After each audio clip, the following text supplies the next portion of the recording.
welcome to our Bluetooth and apps class today. So we'll talk a little bit about what Bluetooth is. We'll talk about some compatibility, some troubleshooting, and then at the very end, we'll do a workshop together. So if you have any specific Bluetooth questions, if you're having difficulty with pairings, things like that, we're happy to go around to each individual and make sure that that's all handled for today. All right, so I see a lot of familiar faces here, so I'm happy to see all of you guys. But for those of you who haven't met our entire staff, there are 4 audiologists who work here. Dr. Mello is the owner, and she's also an audiologist. And then there's myself and 2 other audiologists. We have Dr. Jenkins here today, and then Dr. Harper, who is not with us today, that also works here. So we're all, happy to help with any concerns that you guys have, whether it's Bluetooth or anything with your hearing.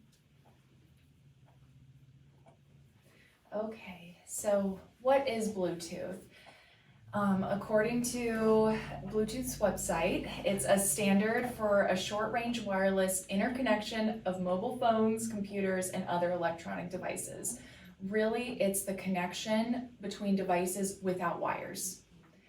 Many new hearing aids today connect through the phone using Bluetooth. All right, so depending on, your hearing aid style, not all hearing aids are compatible. Like Dr. Jenkins was saying, most of them are today. So most of the devices that go over your ear, all the newer ones will direct connect to phones.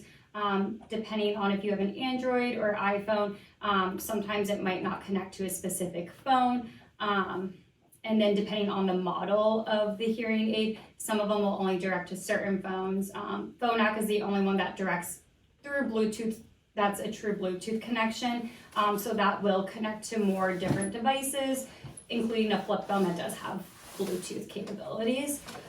When we look at in the ear style hearing aids, the larger ones will be Bluetooth capable, but as we go, really small where they're invisible in the ear, we just lose features, and Bluetooth is one of those features.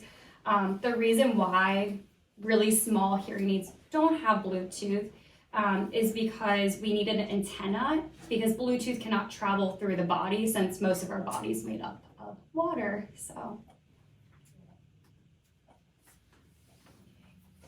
And then why is Bluetooth helpful? So for a number of reasons why we would want to utilize hearing devices that connect through Bluetooth. One being phone calls. You're able to stream phone calls to both ears, which is just like speakerphone, but it's a private conversation. You also can stream music, podcasts, audiobooks, and if you have tinnitus, you can also stream sound therapy programs and apps. You can also change volume and programs utilizing your phone as well with the Bluetooth connection. And then it may save you some money by not purchasing other accessories, since Bluetooth is with most phones. And if it's compatible, you may not need to purchase a remote control or things like that if you're not wanting to utilize the buttons. Also, depending on the manufacturer, there are some specific features that are helpful. One of them is Find My Hearing Aids, and we can check to see if each one of you has that specific feature in your app, but that can be helpful if you accidentally lose your hearing aid. And then also it can let you know how much battery juice you have left in your hearing aids as well. All right, so we're first going to start with talking about iPhones and Bluetooth pairing. There are handouts that I believe each of you have grabbed, so don't feel like you have to write this down. But it's just nice to have in case, it's the weekend, you lose connection, you're able to, maybe troubleshoot at home. It can be confusing if you've never done it, but once you do it, it is pretty simple. So all hearing aids should connect to iPhone 6 or newer. So if you have a really old iPhone, it might connect, but it might be intermittent. But usually with iPhone 6 and newer, you should have a good connection. So with all hearing aids except for Phonak, they're going to connect under settings. So that's for anyone who has an Oticon hearing aid, a Starkey, a Signia, Widex, or a Resound. So what you're gonna do is go to the settings of your iPhone, open up accessibility, then you're gonna scroll down to what's called hearing devices. And so what you wanna do then at that point is if you have a battery operated hearing aid, you just wanna open and close your battery doors. And that allows your hearing aids to go in pairing mode for usually about 2 to 3 minutes. And then it should appear under the hearing devices and you can pair, and that allows streaming to be active. Now, if you have a phonak hearing aid, that does work a little bit differently. So that's gonna connect under the Bluetooth of the iPhone. You're gonna do the same thing. If you have battery operated, you're gonna open and close those battery doors, and then it should appear under Bluetooth and you'll wanna hit pair. For rechargeable, it's very similar. Just instead of opening and closing the battery door, we just recommend putting them on the charger and then taking them off. And then it should be again in pairing mode for about 2 to 3 minutes. So that is how we connect through an iPhone. Again, if you want that, all that's written out there for you guys just to have for your records. And we're happy to walk around and go through that with you guys if you want practice today. As far as connecting Android phones to hearing devices, many but not all Androids will connect to the hearing devices. There are many, many different types of Androids.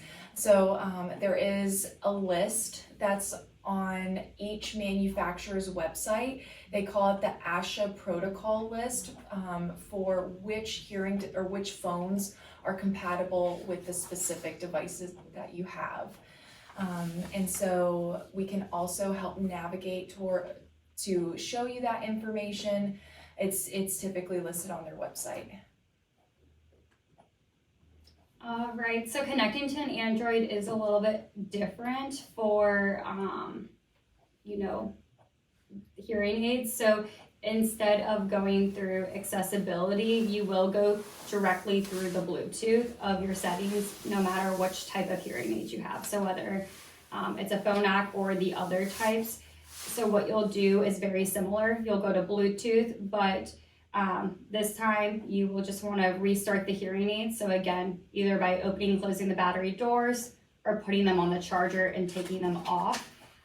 Then they should appear under available or other devices. And you will just have to click each one individually. So if you wear 2 hearing aids, make sure you connect both of them. So it is a little bit of a longer process in terms of you have to connect them separately, but they should both connect. There are different apps for each manufacturer. These are the latest apps that are compatible with the latest technology. So if you have Phonak, it would be My Phonak. If you had Oticon, it would be the Oticon Companion app. Signia is the Signia app, and then Starkey is My Starkey, Widex Moment, and then Resound is the Resound Smart 3D app. And they do always update those apps, so just make sure you are updating those apps as updates come out, just to have the latest features and the best operation.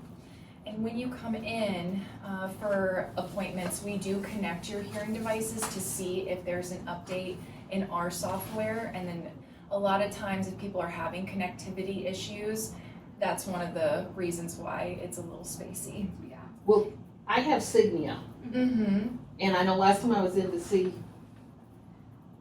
Doctor, she said there was an upgrade, so she upgraded it. Mm-hmm. Will they notify you? I mean, how do you know there's an upgrade out there? I mean, is there anything sent, or is it just something? They don't send out Okay. the notifications, only because it's them trying to keep up with Apple updates. Okay. And as I think the only manufacturer that you can actually update your hearing aids in the app is Widex. So if any of you have Widex, that's a feature specifically in that app. I wish that do you know if they provide? I will say, unless there's like a really big iPhone update and your Bluetooth is not working, then that's an indication there's probably a firmware update, or there currently working on a firmware update. Otherwise, if there's no problems, as long as you come in like routinely for those 6-month checks, usually that's enough time where, you know, if you're not at the latest update at that specific time, usually it doesn't cause problems. It's for, you know, people who don't update hearing aids for like 2 to 3 years, then it can start to cause more glitches. So, and usually when there are really big updates where we want you to come in, we will send out an email so you guys are aware of it. So, yeah. And there's different features as well in the apps. So we can certainly walk around during the workshop time if you want us to go over the features available. I know, like Dr. Jenkins was saying earlier, you know, some of them have like the Find My Hearing Aids features. So, yeah. Question. Mm-hmm. I tried to get the app. The Bluetooth works fine with the phone. Yeah. But I went to get my star key and it tells me the apps aren't, you know, it says hearing aids are not found. Okay. We can definitely help get that connected for you. I know starting up with Starkey and their app, they do have you create an account first sometimes, but we can definitely get that nice and connected for you. Okay. Yeah. Okay. So these are just some tips and tricks on, you know, trying to keep that Bluetooth connection, because we all know Bluetooth's great when it works, but just like anything, you know, it can lose connection. You know, that isn't, you know, completely atypical. You know, it shouldn't happen every day, but if it happens, you know, once in a while, some things to consider is, do you restart your phone often? If you don't, you know, recommend, you know, restarting your phone at least a few times a week, just to, you know, like anything, a computer needs to be restarted, so does your phone. We also, like we were saying, want to make sure we have the latest firmware on the hearing aids, but also on your phone. So if your phone's not up to date too, that can cause, you know, some Bluetooth intermittency. If we have a lot of apps that are open in the background, that can also cause some problems. So making sure, you know, we're closing any opened apps that aren't currently being used can also help. And then, you know, the last thing is forgetting your hearing aids and just reconnecting that Bluetooth sometimes will fix it. So these are just certain things that, you know, some of them you can do at home. So sometimes, you know, it's just as simple as restarting your phone. And when we say forget your hearing aids, that is an actual button in the settings of your phone that we can show you where that's located. Yeah. We do have the manufacturer phone numbers listed up here for support. Also, there is a form in the middle that has all the manufacturers listed. Very helpful, and they are knowledgeable about their specific manufacturer. We're always happy to help. Sometimes it's tricky troubleshooting over the phone, and so if we're not available, you can always call the support line to help with that. Right, so we also want to talk about, you know, apps today for tinnitus. So there's a lot of apps out there for tinnitus management. So these are just some popular ones that we recommend. All of these are free to download except for the one that says for purchase, which is Mahana. But these apps all have great, you know, options available. So they have guided meditations, breathing guides. They also have sound therapy, so you can curate your own sound that you can find pleasing. So if you like listening to ocean waves, or, you know, if you like listening to rainfall or thunder, you can kind of curate your own sound that you enjoy listening to help with managing your tinnitus. So that's available on these apps. Mahana Tinnitus is a little bit different. So that is a newer app that was recently released. I believe it came out in December of last year. So it is an app that, you know, it is for purchase. It's $250, but it's a program. So it's about like a 3-month program, and it offers strategies to improve sleep, focus, and daily function. It also helps retrain your brain to be less bothered by your tinnitus. So it offers a lot of exercises and skills just to help reduce the stress of your tinnitus in your daily life. So if you're interested in talking more about that, we're happy to give you handouts about, you know, that app, or we can talk about some of the other apps available as well today, and we can help download those on your phone if you would like us to. And I know a lot of these apps have specific manufacturers listed in front of them, but they can be used no matter what manufacturer you have. So you don't have to have Resound hearing aids to listen to Resound Relief. Now, like on Signia, I know they have actually tinnitus in their app. Yes. So, I mean, do some of the other hearing aids? So if it's located in your specific manufacturer app, it's likely that your audiologist created that sound therapy Okay. for you. And so that is available in all the manufacturers. And so once that's created, it will pop up in your app as an option for you to click on. But these are just other apps, so like if you want to listen to something different that's maybe not available in the hearing aids, you can download this and stream it like to your hearing aids. Now keep in mind, anytime you stream any media, it can, you know, kind of drain the battery quicker, so that's just something to be aware of, but it is a great option, you know, for people who have tinnitus. So we have a few communication apps listed here. Soundprint, that is an app similar to Yelp, but for loud levels. The app gathers user-submitted data to help determine the best places to eat, drink, and socialize, considering the noise level.